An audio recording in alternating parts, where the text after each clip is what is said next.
Hello, future leaders, current leaders, former leaders.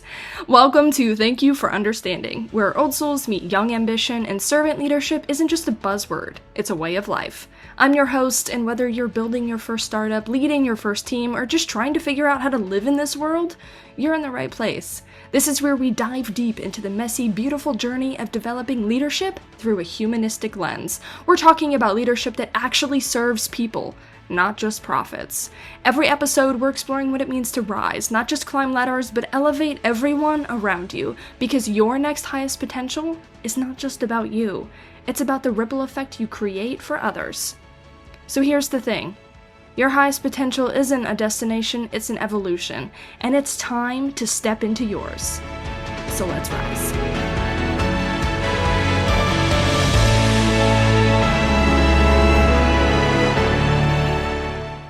Gen Z, my generation, is being undermined. So how can we use leadership and respect to build something beautiful for this generation and the upcoming generations? Why it's not that deep is part of the cause that is undermining our generation. You've heard it before. Someone calls out harmful behavior or words, and the response comes swift and dismissive. It's not that deep. 3 words that have become the shield of choice for deflecting accountability in our generation. I'm all for being your authentic self. As, the owner of Nani Media, I teach servant leadership, and I believe deeply in the power of showing up as who you truly are. But there's a very troubling trend that I've noticed where it's not that deep has morphed from a healthy reminder not to overthink everything into a permission slip to abandon basic respect for other people. It's creating a lack of care. Oh, it's not that deep. Someone asks you to do something just to help them out. Hey, can you go unload the dishwasher? Hey, can you move your car in a way so that I can get out at 4 a.m. the next morning for work? It's not that deep. What? What do you mean it's not that deep? It's like you being kind and respectful to help me out, and I did the same for you. It's not that deep is a really, really destructive phrase nowadays. And you know what? I hate to break it to you. TikTok is telling you this. Reality TV is telling you this. Your friends are telling you this. Hey, can you not say that to me? That's kind of disrespectful and it doesn't make me feel very good. It's not that deep. No, it is that deep. You don't be disrespectful to other people. That's just how that works, man. So it's not that deep undermines respectful leadership. It really does. It undermines respect, period. Respect for other people and respect for yourself, y'all. When we say it's not that deep, we're essentially telling someone that their feelings, their boundaries, or their experience doesn't matter, and that I shouldn't care about it. We're validating our selfishness and disrespect towards other people. We're validating selfishness, people. Not good. We're minimizing the reality and elevating our own comfort above their well-being. It's becoming the ultimate conversation ender.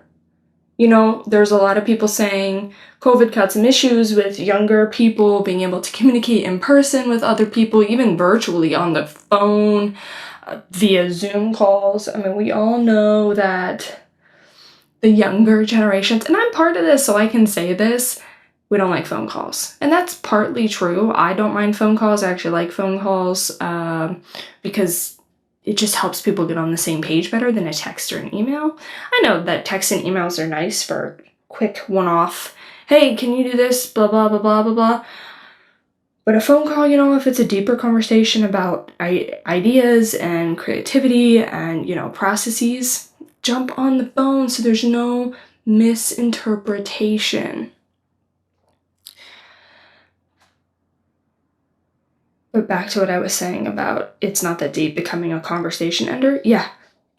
Hey, you're having a conversation, you're talking about something. Oh yeah, I something's going on and I decided that I needed to do this because it was helpful, and it's not that deep.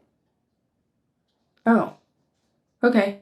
What do you do when someone says it to you? You either push back because you understand that what they're saying is, a defense mechanism, or it's something because they're selfish, or they just don't care, they don't want to listen to you. That's also a very clear sign that they are not interested in listening to you. That's a lot of what's happening nowadays. Active listening has disappeared from our society. Active listening, y'all, if you don't know what active listening is, please, please, please go look it up. It's a daily practice. It means that you're present with someone else when they're talking to you, and you're present, they're present, and it's just, active listening really is just the old-fashioned way of having a conversation before we had, Apple Watches and all these crazy pieces of technology that would interrupt every single moment of our lives. So here's the thing. Sometimes things are actually that deep. Sometimes our words carry weight we didn't intend to. Sometimes our actions ripple out in ways that affect people we care about. And sometimes what you are doing and saying is rude, out of place, and not necessary. So someone needs to call that out. And it's not just that deep. It's not that deep. No, it's rude and disrespectful. And sometimes the person standing in front of us is telling us something important about how we made them feel. So if someone walks into a meeting and starts talking over everyone else, you ask them to please share their ideas. But respect others who are also sharing their ideas. And they respond with, it's not that deep. What do you do? As a leader, obviously. I'm talking about in a workplace setting. Maybe it's a nonprofit setting. Maybe you're a volunteer at a church. So someone walks into a meeting, they start talking over everyone else. You ask them to, yes, please share your ideas. That's why we're here. It's a collaborative environment. But we're also going to respect others' ideas while they're speaking. And then they respond with, it's not that deep. What do you do? Here's a quick reminder. Everything we need to know in life, we learned in kindergarten. So you learned how to respond to that scenario in kindergarten. So leadership principles, authenticity versus accountability. Being authentic doesn't mean being exempt from consideration for others. Nope, not at all. Real authenticity includes being genuinely respectful, genuinely kind, genuinely willing to grow when we learn we've caused harm. Admitting, hey, I made someone not feel so great. Why? What happened? What did I do? What did I say? Can I apologize? And then the person who maybe was on the other end of that can offer forgiveness. Wow. Apologies and forgiveness. Disrespect from words and behaviors, not disrespecting the person. There's a big difference there. It means being authentic enough to admit when we've messed up rather than hiding behind dismissive phrases. It's not that deep. The most authentic version of yourself should be someone who cares about their impact on other people. If your true self is someone who regularly hurts people and brushes off their concerns, then maybe it's time to dig deeper into who you truly want to be. Because we all know that the strongest leaders, the strongest individuals, the strongest human beings are putting others first. Just a reminder, you probably learned it in kindergarten. Building respect through self-leadership. Here's what I've learned through leading my company and teaching others about servant leadership. You have to respect yourself enough to be respectful to other people. When we dismiss others' feelings or their experiences, we're actually diminishing ourselves. Yeah. When we're being disrespectful to other people, we're actually disrespecting ourselves too. We're choosing the easy path over the growth path, and we're choosing comfort over character. Ooh. You should not be choosing anything over character, y'all.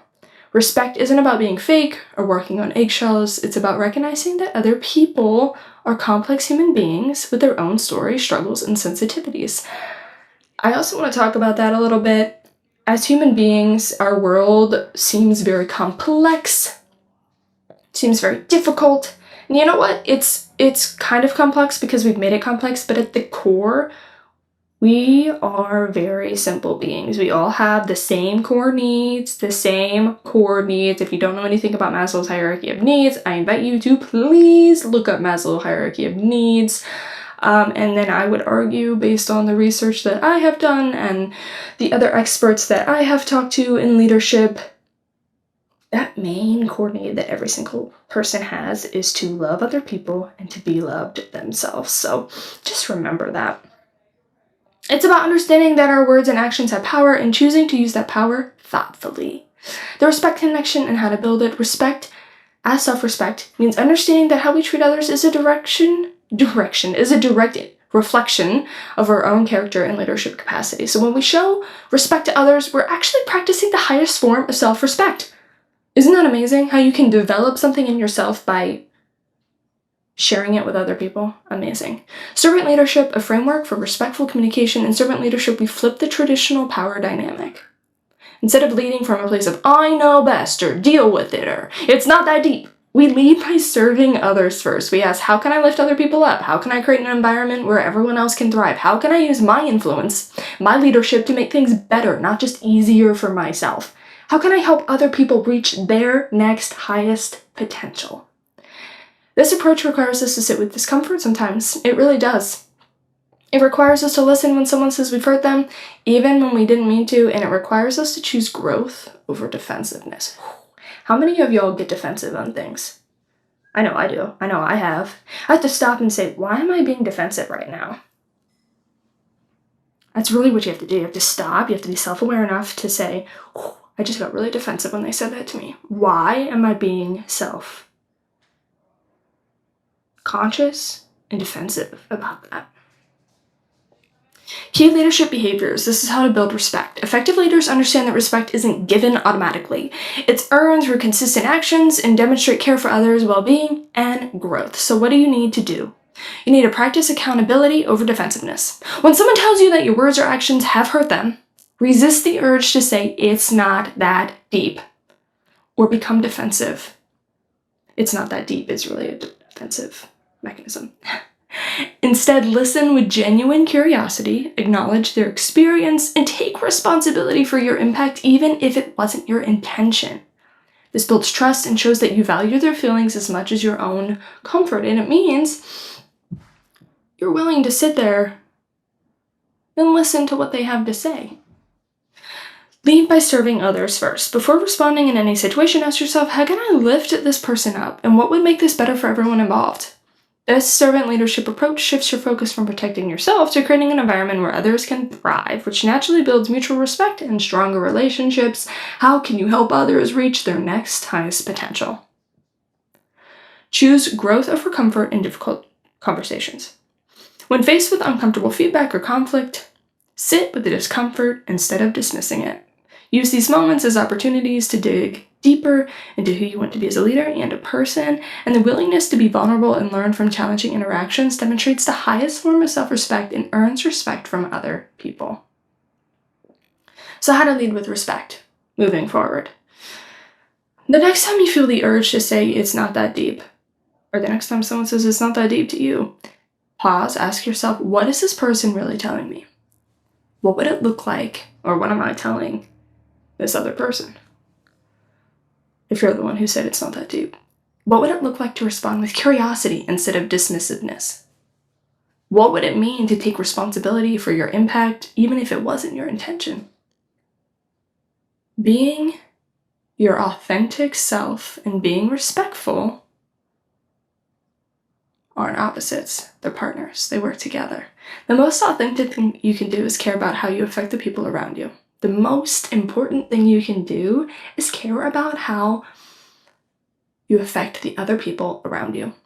The most respectful thing you can do is be genuinely yourself while holding space for others to do the same. And this is how you really build respect. So let's get rid of it's not that deep as a shield and instead embrace the depth of real connection, accountability, and real respect. Our generation has the power to redefine what it means to be authentic, so let's make sure the definition includes being authentically respectful too. And so this is how we stop undermining our Generation Z, Gen Z, and the future generations, and all generations. So let's rise. Thank you for understanding. Catch us at nanimedia.com for all the good stuff into leadership, and until next time, keep rising.